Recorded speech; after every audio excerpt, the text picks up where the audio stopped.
syempre, nung bata ka, ano yung, syempre bilang bata, iba naman yung pangarap talaga natin. Tapos, iba naman talaga yung kalalabasan ng mga, syempre pag bata kasi tayo, hindi natin naiisip na hindi lahat ng bagay posible. Pag bata kasi parang daling mangarap, pag bata kasi parang, ay ito gusto ko maging ganito, na para bang abot na abot Abot mo. kamay. Oo, yung gano'n. Tapos, pag laki natin, syempre, doon natin malalaman na ay, hindi pala ganun kadali. Hindi pala posible lahat ng gusto ko nung bata ako kasi ano pala, may mga bagay pala na hindi kaya.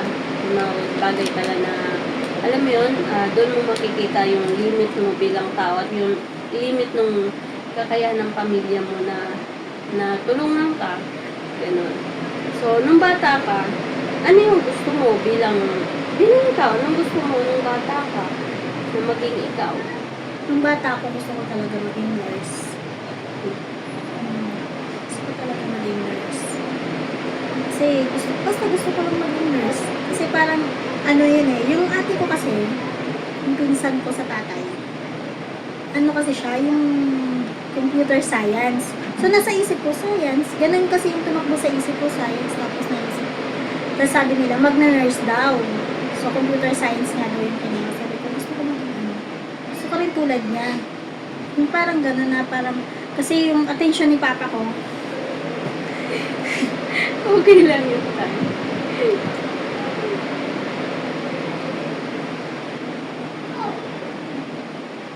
Okay lang yun. So, parang, kasi gusto mo makuha yung attention ng papa mo. Ganon. dahil kasi, si papa ko yung nagpaparal sa kanya.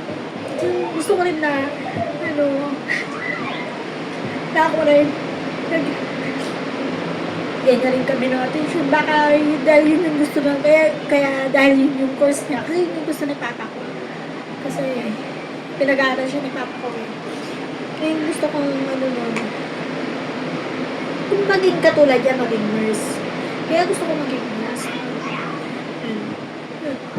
Tapos, syempre, habang lumalaki ka, gaano kahirap yung buhay? Gaano ka...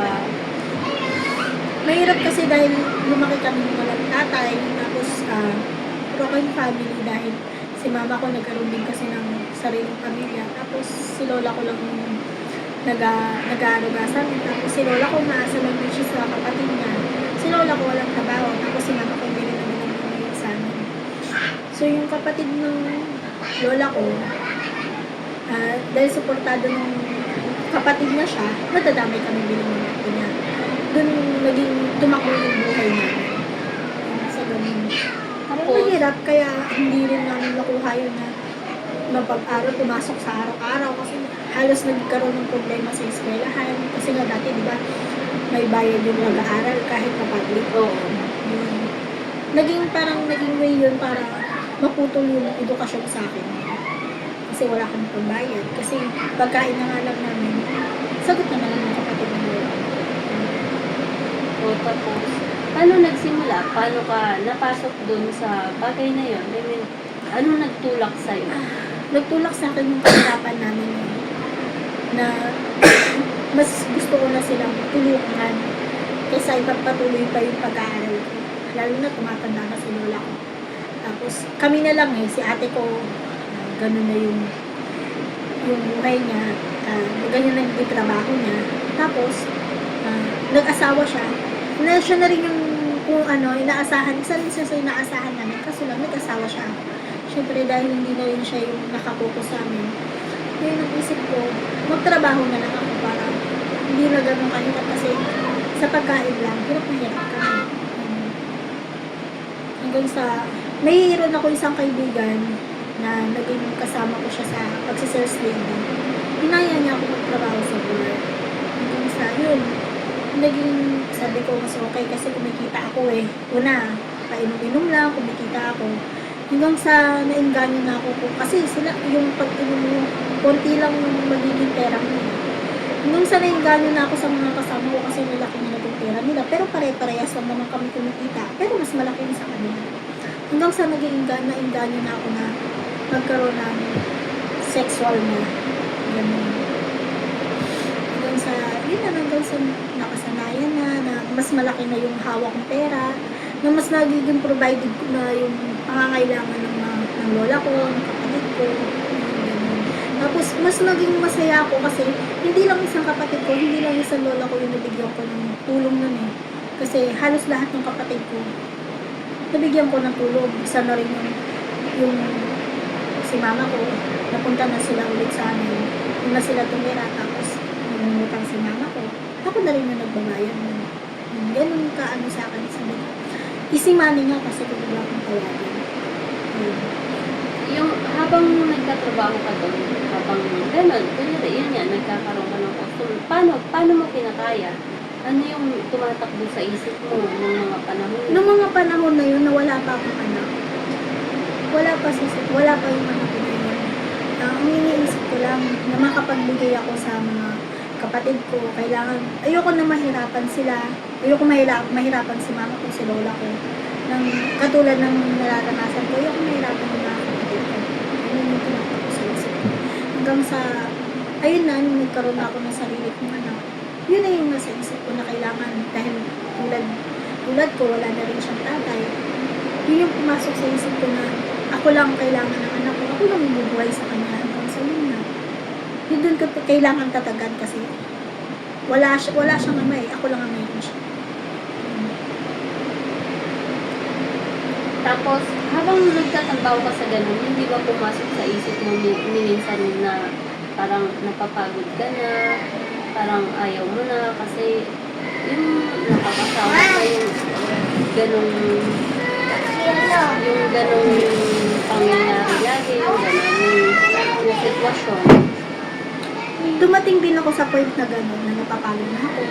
Sabi ko, one day, sabi ko gano'n, gusto ko nang manahimik eh. Kasi ako, hindi ko rin naman ginusto kung ano yung tinahak ng buhay ko. Hindi ko rin gusto kung bakit ako sa ganung sitwasyon.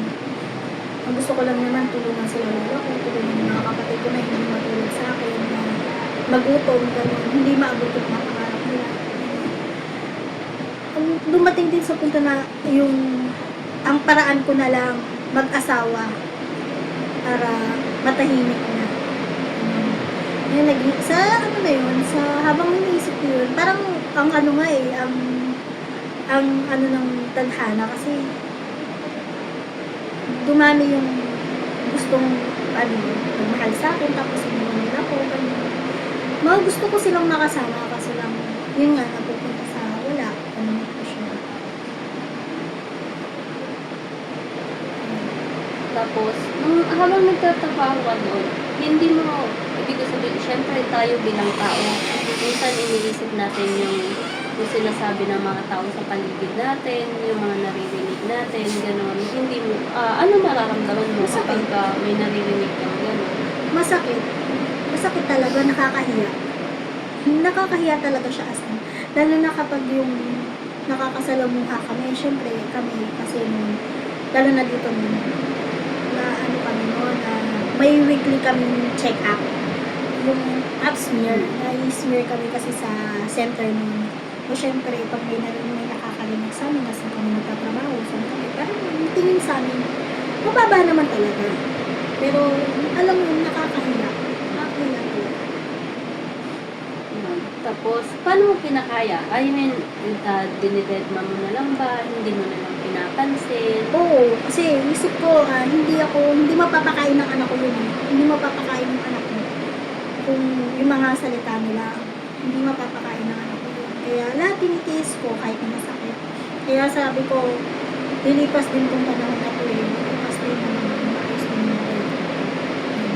Sa ngayon, ano nang estado ng buhay mo? I mean, doon muna tayo sa, paano ka tumigil? Paano ka naalis doon?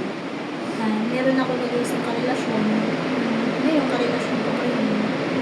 Na, hindi naman totally na inalis niya ako. Dahil nga kasi ako na yung gustong umalis sa ganung trabaho. Ako na yung nagpusa. Ngayon, nagsama kami. Bali, ilang buwan lang kami magkarelasyon. Tapos, nagsama na kami. Nung nagsama na kami, paunti-unti, dahil parang ang bigat na rin sa loob ko nang ikinakasama na ako, nagtatrabaho pa ako sa ganun. Kaya ako na mismo, ako na mismo yung pumutol sa ganung trabaho. Tapos mula nun, hindi ka na bumalik sa ganun. Hindi na. Hindi na ako bumalik.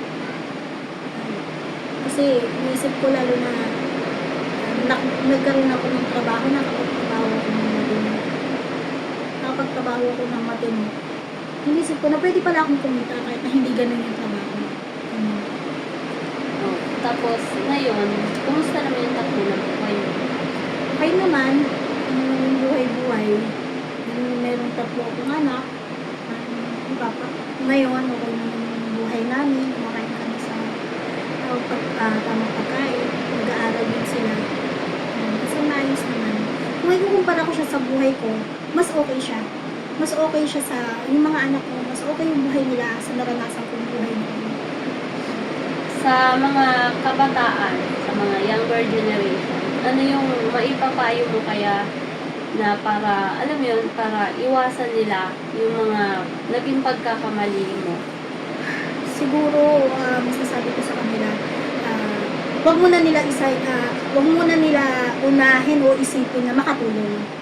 Isipin nila na makapagtapos, pag mas higit silang nakapagtapos, mas malaking posibilidad, mas malaki yung maitutulong nila sa pamilya nila. Mas higit na pera na makukuha nila para kung gusto naman nilang matulungan yung pamilya nila, mas magandang trabaho. Tapos, iwasan yung pagiging mapusok. Kasi sa kabataan nila, puno-puno ng kapusukan nila. Sobrang bata. Bata rin ako nabuntis pero sobrang pabata ng pabata ngayon yung nagkakaanak. Tapos sa ganyang trabaho, hindi naman sa dahil nakakahiya talaga. Kung sakali man may nagsabi sa'yo na ganito magtrabaho kang ganito, sumama ka sa akin kasi konti maganda yung pagkain. Umiwas ka, isipin mo lalo yung pag-aaral.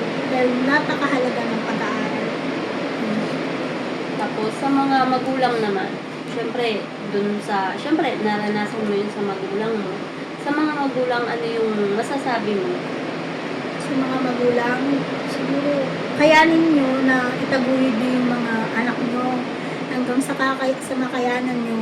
Kasi darating yung panahon na sila na lang na sana hindi na tulad ng mangyari sa buhay nyo. Kung ano man yung buhay nyo ngayon, o nakaraan nyo, sana wag nang mangyari pa sa kanila. Sana pag-aralin pa nilang mabuti yung mga anak nila hanggang sa makaya nila.